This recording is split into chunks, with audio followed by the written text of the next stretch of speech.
That I have also learned about from you. Yes, sir. I'm sure. पीछे से कर लेना, आगे से बोलेगा.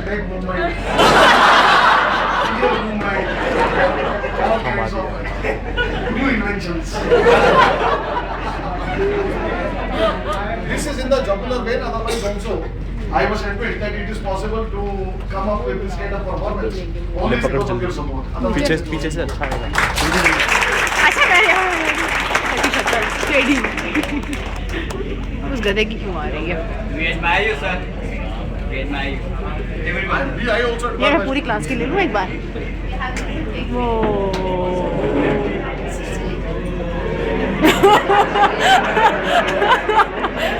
यार सर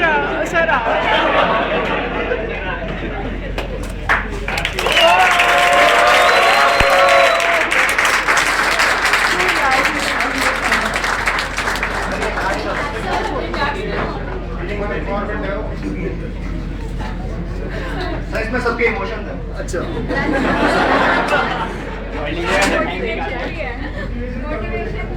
मोटिवेशन.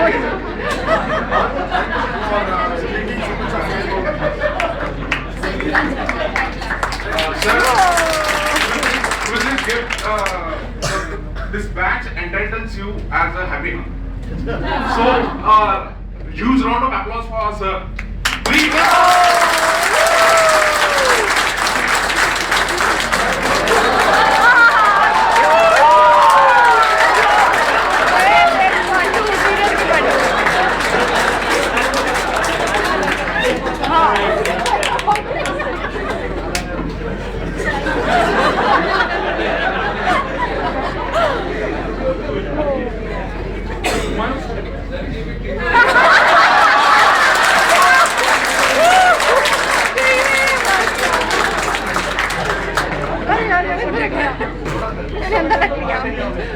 मेरे हाथ दुख गया. चलो तुम बनाओ यार पीछे से अच्छा आएगा. यार मेरे हाथ दुख गए.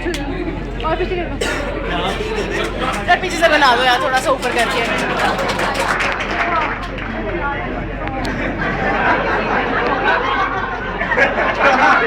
थोड़ा सा पीछे से रिकॉर्ड कर ले यार. बस यार. एक मिनट. कौन है? एक मिनट. तो नीचे करना वो.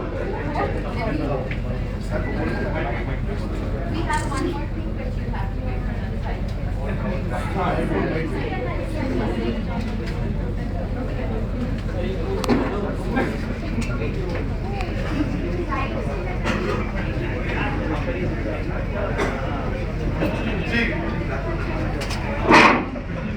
they have asked me to share my feelings about you, and I must tell you this, that it has been a wonderful experience, a brilliant learning opportunity, some improvement in my wit also as I interacted with you, and also a good test of endurance, as it has been always in all the matches. And what I must honestly tell you is that I also try to bring 100% into the work. Come what may, our attempt has been to give you the best. And the attempt is not to give you the best, but do the best for myself. I must honestly admit it. Because whenever I have entered the class, I have always believed that my bread and butter is provided by the students. So at least I cannot do injustice to my bread and butter. And I have always felt that as a teacher, the desire to give should be stronger than desire to get. What you might get is an intangible benefit, but that intangible benefit is what stays with you forever.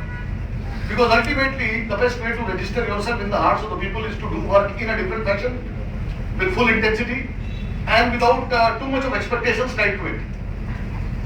Now it has been very, I would say, warm gesture on your part to what is called as salute your teacher's effort through this token of love, which I am highly appreciative about. But I must admit this, that what I have done is just a part of my duty. It was nothing exceptional. If I have tried to be humorous, it is because I wanted to always keep my mood going so that we can always put in a more intensive effort as such. There might be times when few things said might not have been very pleasant at times to some people, for which I always seek you to forgive me. But honestly speaking, I mean, it was all said in a boyish innocence. So there was,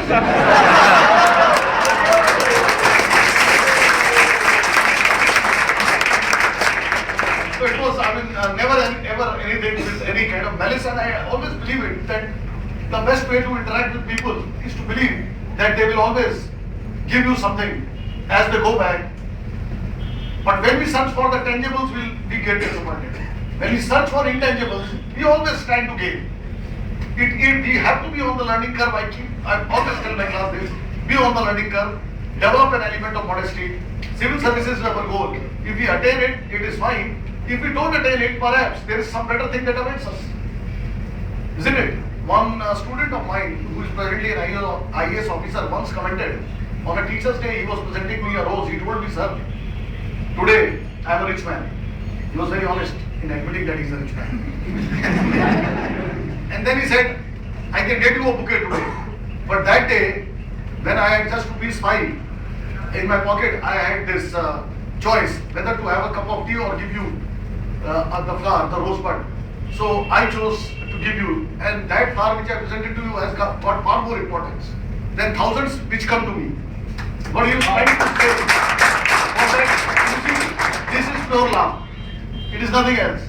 And it is also the testimony to the fact that good work never goes unrewarded, at least in the form of good wishes of people. So the idea here is to keep doing good work, because you will encounter in your life many people who will try to hoodwink you, take benefit of you, indulge in a profit equation with you.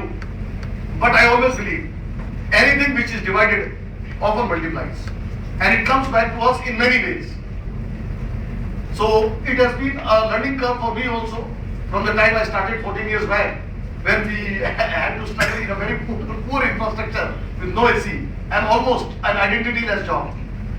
So identity is always built in a course of time, and there is a period of frustration, tension, disequilibrium, as I often said of Levin. You have to go through the period of this disequilibrium, ultimately to settle and create a better equilibrium. That is how the life is. And we must continue to soldier on. This is my mantra to you for success. Keep on soldiering on. One day you will get your goal. Or even if you get something, it will be better than the goal you ever wished for. That should be your aim. And with this intention, zeal and spirit, we should work.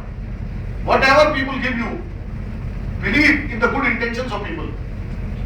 Because I always believe that we should not have too many complex things going in our mind. At least I try to keep my equation with people simple. And if you keep it simple, it is better.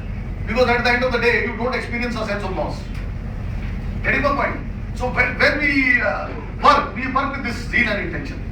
That has been our effort. And tell yourself also this, that well, you will keep working till the time people ask why and not why not. And you will quit at the time when people ask why and not why not. Okay, so it is always better, and bring in intrinsic motivation into play. That is very important. Because ultimately that will give you the strength to work. That is the idea. If in the journey of civil services, you can make it beautiful by adding something new to it or inventing yourself every day, I think you have reached our destination then. Otherwise also, even if you reach your destination and you have not invented yourself, then even as a civil servant, you will not be happy. And this can be checked by the fact, not that not every civil servant is happy. Isn't it? So we should bring freshness into our work. That is my idea actually. Bring freshness into your work. Be motivated to work. Find enthusiasm in it, and there are no fixed ways of enjoyment. You just look around what is happening in the world and you will enjoy it. A bit of empathy, a bit of sympathy, and a bit of human-heartedness is essential. I believe in it that if you can end your life, by the time you reach the fag end of your life, if you can reduce the level of selfishness with which you were born, the purpose of living is justified. So every day, any step we take next should be a step in the direction of making us less selfish. I am not saying that it is possible to become completely unselfish, but if we can reduce the level of selfishness, it is always better. That is what every religion teaches us, and that should be our mantra. That is what I have to say.